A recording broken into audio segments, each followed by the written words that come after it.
Hello, it's John Heaton, and today I'm going to revisit one of my favourite albums of all time, which is George Harrison's self-titled album from February 1979. It came out in February, but I always view it as a summer album. I find it very optimistic, very uplifting, very soothing.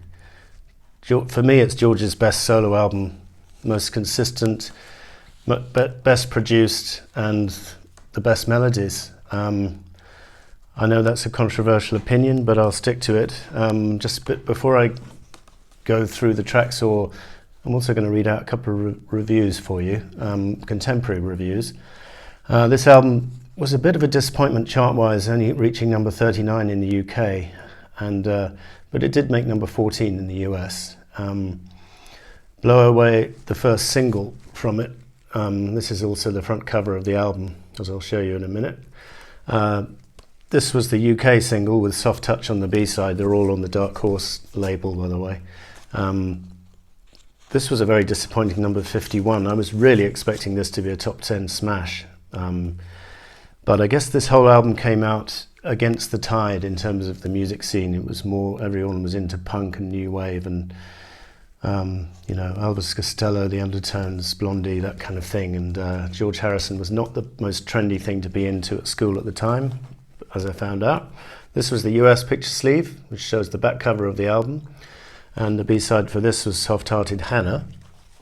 This was, I don't have the Love Comes to Everyone single because I don't think it came in a picture sleeve, but this was a picture sleeve single, although the cover is pretty uninspired, and it's a picture disc with some famous racing drivers here, Stirling Moss, Jackie Stewart, Niki Lauda, etc. there, and the motor car on the back. It's not my favourite picture disc, but it's quite rare.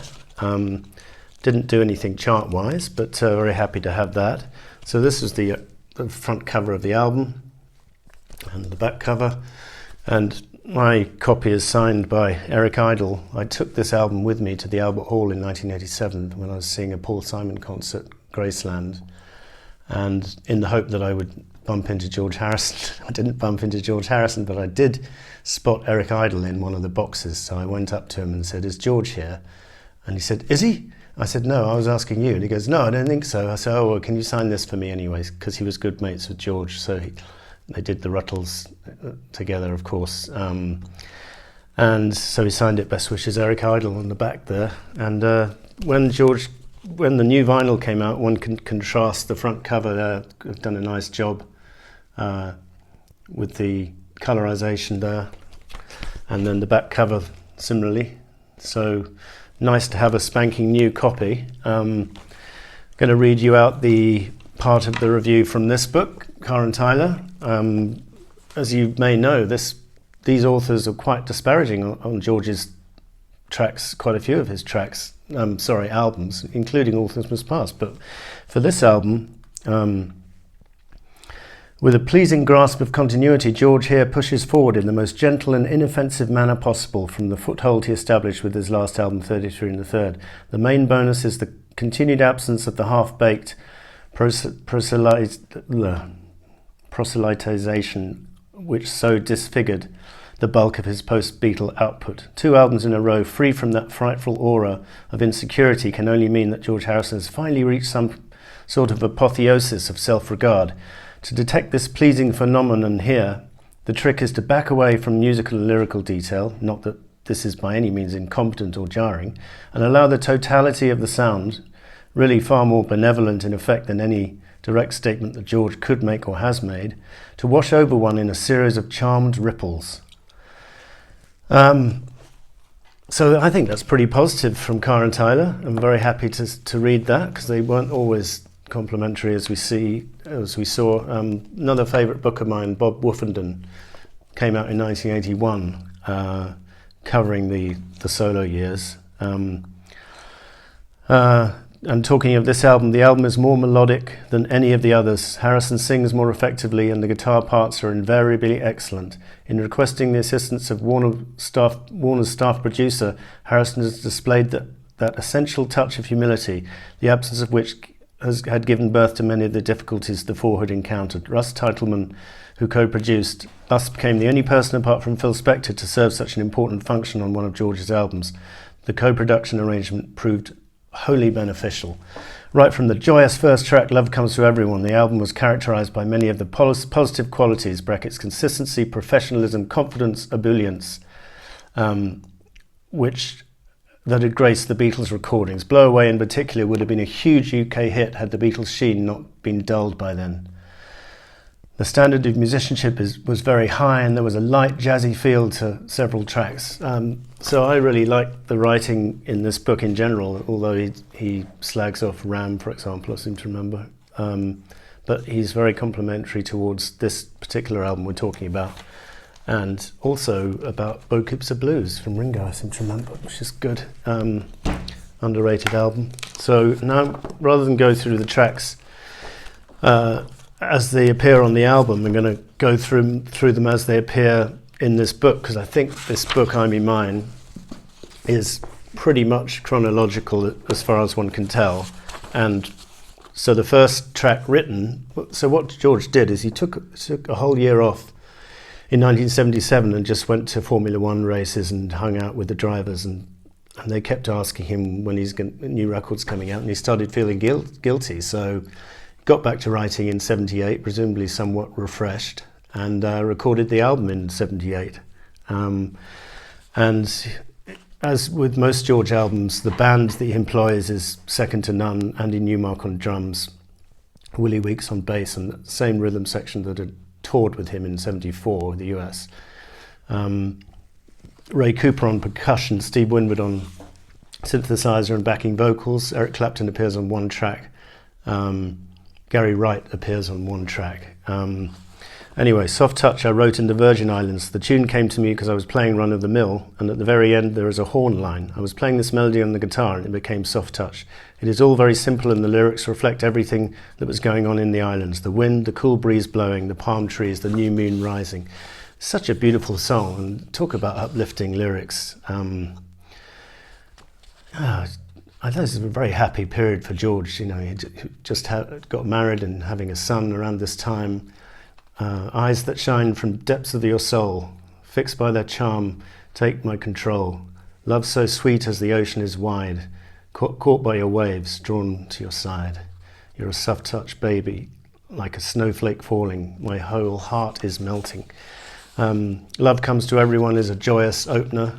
Released as a single, didn't do anything, but it's George describes the lyrics as very optimistic, and they are, but nothing wrong with that, because he'd written his fair share of pessimistic lyrics over the years, I think it was fair to say. So about time we had an optimistic song from George, really. Soft-Hearted Hannah, similar chord sequence to Deep Blue, whereas Deep Blue was down, this is more up, and apparently he'd written this after having had some magic mushrooms in Hawaii, so that might explain some of the wacky words, but it's a fun track. And actually the beginning of that track was recorded in, I think it's the Robarge pub in Henley, George's local, and you can hear the barman say, would anyone like some refreshments? Half of Stella, if you listen carefully at the beginning of that track. Here Comes the Moon is a sequel to Here Comes the Sun, although it's not on the same level as Here Comes the Sun. It is a beautiful song in terms of, particularly lyrically. George's comments, sunsets in Hawaii were marvellous with the whales jumping up and down in the ocean, fantastic. Everything was so wonderful. And then one evening I turned around and the full moon was coming up as the sun was going down. All this and Here Comes the Moon, too much. Yeah, looks like a little brother to the sun or mother to the stars at night. I just love those words. If You Believe, written with Gary Wright, New Year's Day 1978. Gary Wright came to him with a bit and say, I've got this bit, see if you can do anything with it. I'm presuming that's the riff at the beginning of the song, I'm not sure. Because George said he later wrote the words to the verses, so I'm guessing Gary Wright came up with that riff. But anyway, he's playing on the track, and it's a very uplifting track, and one of the few up-tempo numbers songs in the album. A great way to close. This band is absolutely gelling on this album, particularly the rhythm section and Steve Winwood, very complimentary to George's guitar, and I think for me it's the best produced Harrison album, bar none. Your Lover Is Forever, it started off as an instrumental, and the producer Russ Titelman kept on at George to write a lyric because he loved the melody so much. And interesting reading what George has to say about this song. I think the success of the melody was largely due to the Roland effect on the guitars. It's slightly different to phasing or to the Leslie speaker, which is a revolving speaker in a cabinet. It gives a little added atmosphere to the sound, so that when you play even one chord on an electric guitar, it sounds pretty. That's the guitar sound that can be heard on this recording. It is a beautiful melody and lovely words. I read the lyrics out in my recent George Harrison lyric video, so I'm not going to read them out again, but I like the way the first verse is about the summer and the joys of summer, and the second verse about the winter sitting around the fire. But in both cases, unlike summer that came and went, or unlike winter that came and went, your love is forever. That's the sentiment presumably written about Olivia, although he doesn't say so in the book. He's not very forthcoming romantically in terms of who he writes songs for. He even denied that something was written about Patty, I seem to remember. Dark Sweet Lady, again, I think it's about Olivia, but he doesn't say. The only thing he has to say about this song is written in Hawaii because Olivia requested I write a Spanish-type song. Well, lovely words. You came and helped me through when I'd let go. You came from out the blue. Never have known what I'd done without you. One of his most affecting love songs. Now, Faster is about motor racing, which might be a bit of a turn-off if it's just about that. But he wrote the words in such a way, as George says, the story can relate to me or you or anybody in any occupation who becomes successful and has pressure on them caused by the usual jealousies, fears, hopes, etc. I have a lot of fun with many of the Formula One drivers and their crews, and they've enabled me to see things from a very different angle from the music business I'm normally involved in. It is a superb song, and yeah, the words are, I think I like the way it's kind of ambiguous as about what it's about. Still the crowds came pouring in. Some had hoped to see him fail, filling their hearts with jealousies, crazy people with love so frail. The people were intrigued, his wife held back her fears. The headlines gave a claim, he'd realised their dreams. It's one of my favourite George Harrison tracks of all time. And that is saying something, which brings me to Blow Away, which, as I say, we've said it should have been a huge single in any just world, but it wasn't. I think one review also said this album would have been a huge hit had it arrived at the beginning of the 70s as opposed to at the end of the 70s. So I've made that point earlier about it being against the tide. So Blow Away was inspired by some very inclement weather in the UK, and George was sitting in his hut in the garden watching the pouring rain and getting a bit depressed. And there were leaks in the house because one of the drains had blocked, and he was, these little teething problems were getting a bit on top of him, and he was in a bad mood. And then he suddenly realised that it's all mental, and you shouldn't get obsessed with petty problems like the weather or whether the floorboards caught rot. So he just realised, all I've got to do is to love you, all I've got to do is to be happy, and it's a mental thing. And the only thing we can do in this life is to manifest our love. And I think it's, for that reason, it's a very philosophical lyric and very uplifting and great tune as well. And George said he was slightly embarrassed by the tune because it was so obvious. So he didn't play it to people for a while, but then he liked it more when he recorded it. Now, it's interesting that sandwiched in between the end of the self-titled and the beginning of Summer in England in this book is a track called Only Here for the Love, with reasonable lyrics, but there's no song that I know of, never heard it. It may exist out there somewhere if we get an archive type release from George one of these days. But what I will say is one of the songs which definitely was an outtake from this session was Flying Hour, which is now available on Spotify as a bonus track, and it's a different version to the one I had on bootleg all those years ago. The slide guitar is mixed lower in the mix. It's a longer version, and Willie Weeks' bass has really been bumped up to great effect. And it's a tremendous song, and maybe it could have been fitted onto the album, but on the other hand, this album is perfection itself, and it's nicely symmetrical with 5 songs on side 1 and 5 songs on side 2. But Flying Hour is of the same standard, and Steve Winwood playing brilliant synthesizer, very characteristic. So that was George Harrison. George Harrison, as I say, in my top 3 Beatles solo albums, and my favourite of George Harrison. Even prefer it to All Things Must Pass, just because I come back to it more often and I find it very joyous and uplifting, and quite often one turns to music to put one in a better mood, or to cheer oneself up, and this album does the trick for me every time. So thank you for watching, and we'll see you next time.